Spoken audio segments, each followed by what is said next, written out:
আউযু বিল্লাহি মিনাশ শাইতানির রাজিম বিসমিল্লাহির রহমানির রহিম আলহামদুলিল্লাহ আসসালাতু ওয়াসসালামু আলা রাসূলিল্লাহ সাইয়্যিদিল আম্বিয়া ওয়াল মুরসালিন ওয়া আলা আলিহি ওয়া সাহবিহি আজমাইন। আসসালামু আলাইকুম। আজকে আমি আপনাদের সাথে 13th জুজের সূরা ইব্রাহিমের 7 নম্বর আয়াত থেকে একটা লেসন শেয়ার করতে চাই। আল্লাহ তাআলা বলেন, আর যখন তোমার রব ঘোষণা করলেন, তোমরা যদি সামান্য কৃতজ্ঞও হও অবশ্যই আমি তোমাদের আরও বৃদ্ধি করে দিব, আর যদি অকৃতজ্ঞ হও তবে নিশ্চয়ই আমার শাস্তি অত্যন্ত কঠিন। আয়াতটা খুবই ছোট, কিন্তু এর ভিতরে কিন্তু একটা বড় একটা প্রমিস আছে। এখানে আল্লাহ করেছেন আমাদের সাথে। আল্লাহ বলছেন, যদি আপনি সামান্যতম কৃতজ্ঞও হন, আল্লাহ কিন্তু বলেন নাই যে অনেক কৃতজ্ঞ হতে হবে, শুধু অল্প একটু কৃতজ্ঞতা। এখানে আরেকটা বিষয় আছে, আল্লাহ কিন্তু বলেননি কার প্রতি কৃতজ্ঞ হতে হবে।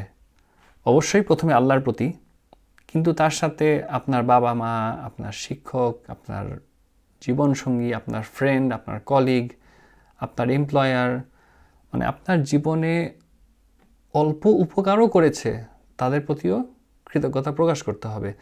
কৃতজ্ঞতা কিন্তু শুধু মুখ দিয়ে আলহামদুলিল্লাহ বলা না, মানে শুধু এটার মধ্যে লিমিটেড না, রাদার কৃতজ্ঞতা এটা একটা অ্যাটিটিউড, এটা একটা মেন্টালিটি, একটা অভ্যাস বা একটা ওয়ে অফ থিঙ্কিং। এরপর আল্লাহ বলে, আমি অবশ্যই তোমাদের বৃদ্ধি করে দিব।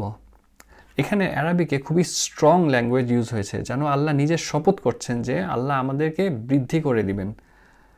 আর আরেকটা জিনিস খেয়াল করুন, আল্লাহ কিন্তু এখানে স্পেসিফাই করেননি যে আল্লাহ কি বৃদ্ধি করবেন। আমাদের রিজিক, আমাদের জ্ঞান, ঈমান, শক্তি, স্বাস্থ্য, শান্তি, তিনি কিন্তু সীমা নির্ধারণ করেননি।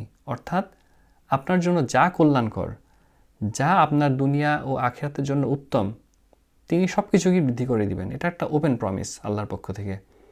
এবার আয়াতের শেষ অংশে আসি, আর যদি তোমরা অকৃতজ্ঞ হও নিশ্চয়ই আমার শাস্তি অত্যন্ত কঠিন।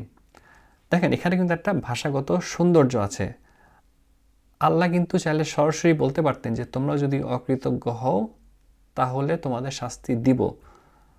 অর্থাৎ আল্লাহ কিন্তু সরাসরি বলেন নাই যে অকৃতজ্ঞ হলেই শাস্তি। তিনি শুধু একটা সত্য, একটা ফ্যাক্ট ঘোষণা করেছেন যে আল্লাহর শাস্তি অত্যন্ত কঠিন। এখানে এক ধরনের ভাষাগত কোমলতা আছে, যেটা আমাদেরকে মানে কন্টেমপ্লেট করতে হবে। তো এবার আমরা আমাদের নিজেদের জীবনের দিকে একটু তাকাই। আমরা ননস্টপ কত কমপ্লেন করি, আমাদের এটা নাই, ওইটা নাই, আমাদের এখানে কম আছে, এটা ঠিক হয় নাই, ওখানে অন্যায় হয়েছে, এটসেট্রা।